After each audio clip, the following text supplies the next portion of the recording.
Breaking news చూస్తున్నాం. Assembly ఎన్నికల ప్రచారంలో గులాబీ బాస్ స్పీడ్ పెంచారు. రోజుకు 2-3 నియోజకవర్గాల్లో పర్యటిస్తూ ప్రచారాలు, బహిరంగ సభలు నిర్వహిస్తూ కార్యకర్తల్లో జోష్ నింపుతున్నారు.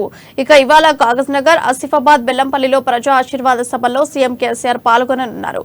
ఇక కాగజ్నగర్లోని ఎస్పీఎం క్రీడా మైదానం, ఆసిఫాబాద్లోని ప్రేమలా గార్డెన్, బెల్లంపల్లిలోని తిలక్ స్టేడియంలో బీఆర్ఎస్ సభలను ఏర్పాటు చేశారు. వీటికి సంబంధించిన పనులను శ్రేణులు ఇప్పటికే పూర్తి చేశారు.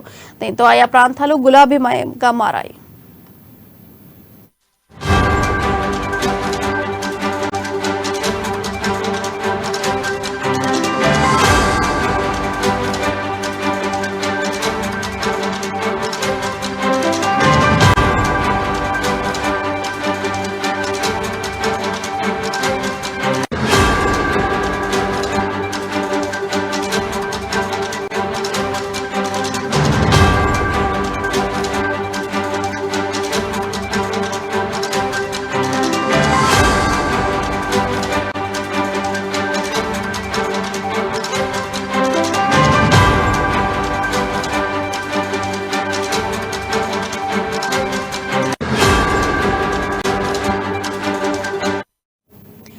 అసెంబ్లీ ఎన్నికల ప్రచారంలో గులాబీ బాస్ స్పీడ్ పెంచారు. రోజుకు 2-3 నియోజకవర్గాల్లో పర్యటిస్తూ ప్రచారాలు, బహిరంగ సభలు నిర్వహిస్తూ కార్యకర్తల్లో జోష్ నింపుతున్నారు. ఇక ఇదే అంశంపై మరింత సమాచారం మా ప్రతినిధి హరీష్ అందిస్తారు. హరీష్, చెప్పండి, అప్డేట్స్ ఏంటి? ఇది ఈరోజు అసెంబ్లీ ఎన్నికల ప్రచారంలో భాగంగా బీఆర్ఎస్ అధినేత సీఎం కేసీఆర్ నేడు ఒకే రోజు మంచిర్యాల జిల్లాతో పాటు కొమరంభీం, ఆసిఫాబాద్ జిల్లాలో పర్యటించనున్నారు. అయితే కాగజ్నగర్, ఆసిఫాబాద్, బెల్లంపల్లి నియోజకవర్గాల బీఆర్ఎస్ పార్టీ అభ్యర్థులకు మద్దతుగా ప్రజా ఆశీర్వాద సభలో ప్రసంగించనున్నారు. మొదటగా కొమరంభీం, ఆసిఫాబాద్ జిల్లా సిర్పూర్ నియోజకవర్గంలోని కాగజ్నగర్ పట్టణంలో ఎస్పీఎం క్రీడా మైదాన ప్రాంగణంలో ఏర్పాటు చేసిన ప్రజా ఆశీర్వాద సభ ప్రాంగణానికి మధ్యాహ్నం 1 గంటకు చేరుకొని బీఆర్ఎస్ ఎమ్మెల్యే అభ్యర్థి కోనేరు కోనప్పకు మద్దతుగా బహిరంగ సభలో ప్రసంగిస్తారు. దీనికి సంబంధించినటువంటి పూర్తి ఏర్పాట్లన్నీ ఇక్కడ స్థానిక నాయకులు పూర్తి చేశారని చెప్పవచ్చు. అయితే ఎలాంటి అవాంఛనీయ సంఘటనలు చోటు చేసుకోకుండా సుమారు 1000 మంది పోలీసులతోటి బందోబస్తు ఏర్పాట్లు పూర్తి చేశారు. అనంతరం కొమరంభీం, ఆసిఫాబాద్ జిల్లాలోని ఆసిఫాబాద్ నియోజకవర్గంలోని ప్రేమలా గార్డెన్ సమీపంలో మైదానంలో ఏర్పాటు చేసినటువంటి ప్రజా ఆశీర్వాద సభ ప్రాంగణానికి మధ్యాహ్నం 2 గంటలకు చేరుకొని బీఆర్ఎస్ ఎమ్మెల్యే అభ్యర్థి కోవా లక్ష్మికి మద్దతుగా ప్రచారం నిర్వహించనున్నారు. గిరిజన ప్రాంతం కావడంతో పాటు వెనుకబడిన ప్రాంతంగా ఆసిఫాబాద్ నియోజకవర్గం ఉంది. ఇప్పుడు ఇక్కడి ప్రజలకు సంబంధించి మరి ఎలాంటి హామీలు ఇవ్వబోతున్నారు అనేది ఆసక్తిగా ఎదురు చూస్తున్నారు. తిరిగి బెల్లంపల్లి పట్టణంలోని తిలక్ స్టేడియంలో మధ్యాహ్నం 3 గంటలకు ఎమ్మెల్యే అభ్యర్థి దుర్గం చిన్నయ్యకు మద్దతుగా బహిరంగ సభలో పాల్గొంటారు. ఒకే రోజు 3 నియోజకవర్గాల్లో సీఎం కేసీఆర్ పర్యటన ఉండడంతో ఎలాంటి అవాంఛనీయ సంఘటనలు చోటు చేసుకోకుండా పోలీసు అధికారులు గట్టి బందోబస్తు ఏర్పాట్లు పూర్తి చేశారు. ఇటు ఇక్కడి ఏర్పాట్లకు సంబంధించినటువంటి రామగుండం పోలీస్ కమిషనర్ రేమా రాజేశ్వరితో పాటు డీసీపీ సుధీర్ రామ్నాథ్ కేకన్, ఏసీపీలు, సిఐలతో పాటు కేంద్ర బలగాలతో గట్టి బందోబస్తు ఏర్పాట్లు కూడా పూర్తి చేశారు. అలాగే సభకు చేరుకునే ప్రతి ఒక్కరిని క్షుణ్ణంగా పరిశీలించి సభా ప్రాంగణంలోకి అనుమతిస్తారు.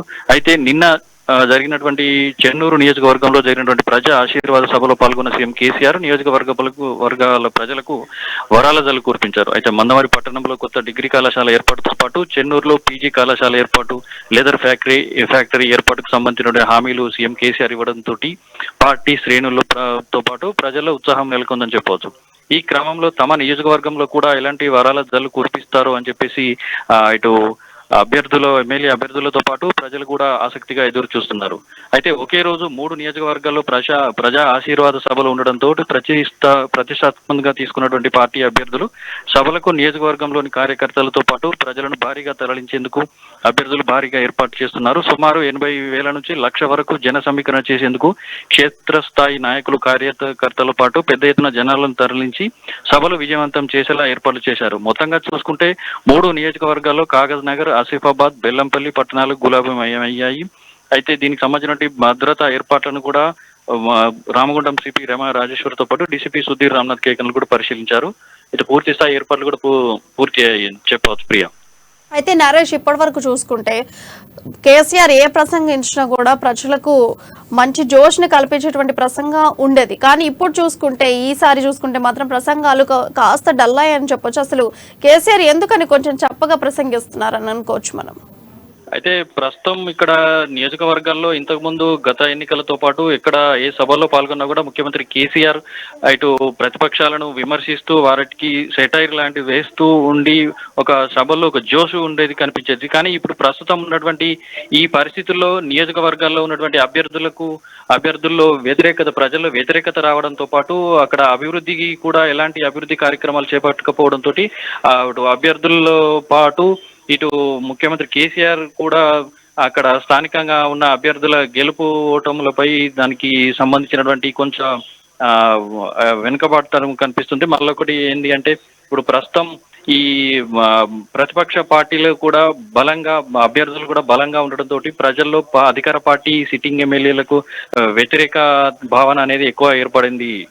Priya, right, thank you Naresh.